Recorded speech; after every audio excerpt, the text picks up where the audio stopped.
जय हिंद दोस्तों। मेरे यूट्यूब चैनल सोशल पार्लियामेंट पर आप सभी दोस्तों का दिल से स्वागत है। मैं आज आपके साथ कुछ ऐसी विडंबना, कुछ ऐसी परेशानियों के बारे में चर्चा करना चाहूँगा जो हमारे देश से जुड़ी है और राजनीति से, खास तौर से राजनीति से जुड़ी हुई है। क्योंकि देखिए, ये विपक्ष जो है इतना निकम्मा क्यों है? कोई भी सत्ताधारी नेता कुछ भी कह के निकल जाता है, कैसे भी उल्टे सीधे बयान दे देता है, लेकिन ये लोग केवल पलटवार पे ही रह जाते हैं, वो भी हल्के फुल्के तरीके से कि हम ऐसे बयान का विरोध कर रहे हैं। हालांकि संविधान भी है देश में, कानून भी है और संसद भी है।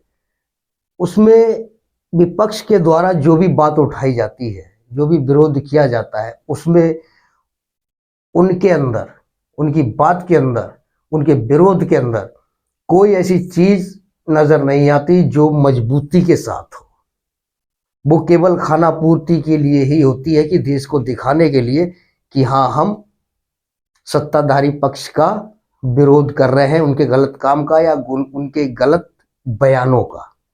ऐसा क्यों है? बहुत गहराई से मैंने सोचने के बाद ये इस निष्कर्ष पर मैं पहुंचा हूं कि ये इनका निकम्मापन है। निकम्मापन इनकी खुद की गलतियां हैं और ऐसी गलतियां हैं जो देश को बहुत ही खतरे में और बहुत ही नुकसान में डालने वाली है। क्योंकि सत्ता पक्ष तो हावी हो चुका है इन लोगों के ऊपर और ये लोग बिल्कुल सिर्फ मुंह खोलते हैं और इसके अलावा कुछ नहीं बोलते। ठीक है जी। इससे पहले मैं अपना वीडियो आगे बढ़ाऊं, आगे चर्चा करूं, आप मेरे चैनल को सब्सक्राइब कीजिए, लाइक कीजिए और बेल आइकन को भी दबाइए। तो आगे चर्चा ये है कि अभी हाल ही में कई ऐसे बयान आए हैं जिनका हल्के फुल्के तरीके से विपक्ष के द्वारा जवाब दिया गया है। हालांकि संसद भी है, संविधान भी है, सुप्रीम कोर्ट भी है, ये लोग वहां तक जाने की सोचते भी नहीं है। क्यों? इसका एक ही रीजन है, क्योंकि काना चोर जो होता है वो हमेशा दबाव में होता है।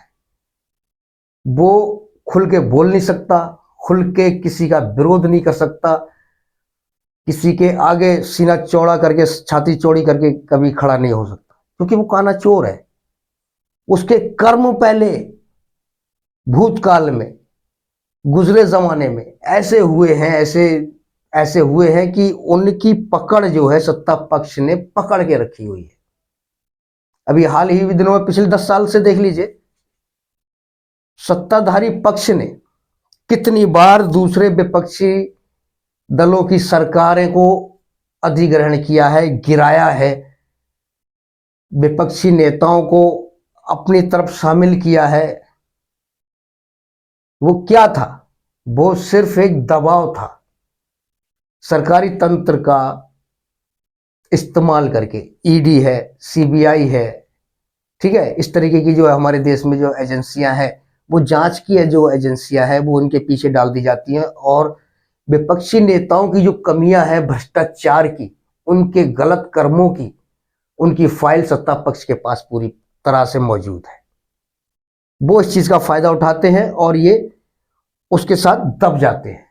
अभी हाल ही में गोवा में सरकार गिराई है, महाराष्ट्र में पिछले इन चुनावों से पहले उद्धव जी जब मुख्यमंत्री थे तब भी सरकार गिराई गई। कांग्रेस की कई बार सरकारें ऐसी है जो दूसरे राज्यों में थी, गिराई गई।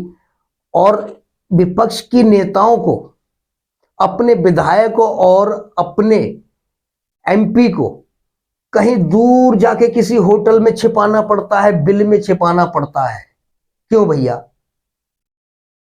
आप अगर सच्चे हैं, अगर आपका दामन साफ है, तो आपको छिपने की जरूरत नहीं है। छाती चौड़ी करके आप रहिए। वहीं आप अपने विधायकों को नहीं रोक पा रहे, एमपी को नहीं रोक पा रहे और छुपाते हुए भाग रहे हैं, जैसे किसी होटल में, रिजॉर्ट में छिपा रहे। क्यों?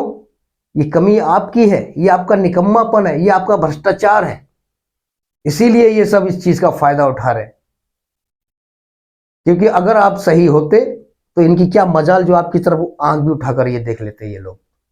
बिल्कुल नहीं, क्योंकि संविधान भी है, कानून भी है और सुप्रीम कोर्ट भी है, अदालतें हैं देश की। ठीक है जी।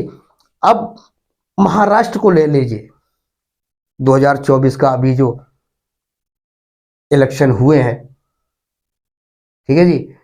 इन इलेक्शन में अब 23 तारीख को, आज 22 है, 11 बज चुके हैं रात के, लेकिन सुबह 23 तारीख को जब काउंटिंग होगी उससे पहले ही शरद पवार जी, उद्धव जी और कांग्रेस के सभी विधायकों को इकट्ठा करके इन्होंने कहां पहुंचाया? गुवाहाटी के एक होटल में। क्यों भैया, आपको डर किस चीज का है? आप ईमानदार हैं, आपका दामन साफ है, दागदार नहीं है, तो आपको डरने की कोई जरूरत ही नहीं थी। कहना साफ है और सब कुछ नजर आ रहा है, क्योंकि कमी आपकी है, क्योंकि काना चोर हमेशा नजरें चुराता है और भागता है। इसी तरह से आपने अपने एमपी और विधायकों को बिल में छिपाने का काम किया है। अगर आपके अतीत में कभी अच्छे काम हुए होते तो आज ये दिन देखने को नहीं मिलता। ये आपके कर्मों की सजा, आपके भ्रष्टाचारों की सजा देश और देश की जनता भुगत रही है। आए दिन कभी कोई सरकार गिरा दी जाती है, कभी कोई सरकार गिरा दी जाती है, कभी कोई एमपी एमएलए को खरीद लिया जाता है, या उनको दबाव देके उनकी फाइलों में उनको डर दिखा के कि भाई हमारे साथ आ जाओ, तुम्हारे पिछले भ्रष्टाचार का मामला उठा दिया जाएगा, तुम्हें जेल में भेज दिया जाएगा, नहीं तो हमारे साथ आ जाओ। जेल की कार्रवाई से बचने के लिए वो बेचारे आ जाते। अगर वो ईमानदार होते तो वो करते ही नहीं, ऐसा कोई समझौता नहीं करते। अब ओवैसी साहब को भी देख लीजिए, उनके ऊपर देश के अंदर कोई भी केस नहीं है, उनका दामन साफ है।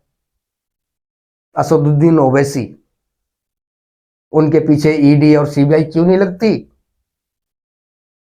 क्योंकि वो ईमानदार है, ईमान पे कायम है, उनके पास ऊपर वाले का दिया हुआ ईमान भी है और उतनी धन दौलत है, किसी भ्रष्टाचार करने की उन्हें जरूरत ही नहीं है।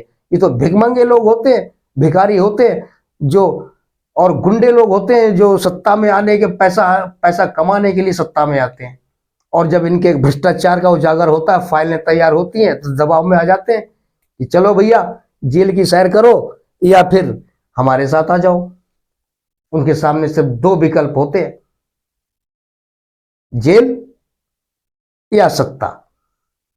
सत्ता में आना उन्हें फायदेमंद लगता है, क्योंकि उन्हें उनकी फाइल दब जाएगी और वो बिल्कुल साफ हो जाएंगे।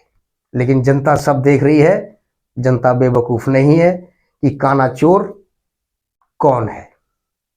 इसी के साथ मैं अपने इस वीडियो का समापन करता हूं। अगले किसी दूसरे नेक्स्ट टॉपिक पर आपके साथ सामने फिर हाजिर होऊंगा। तब तक के लिए जय हिंद।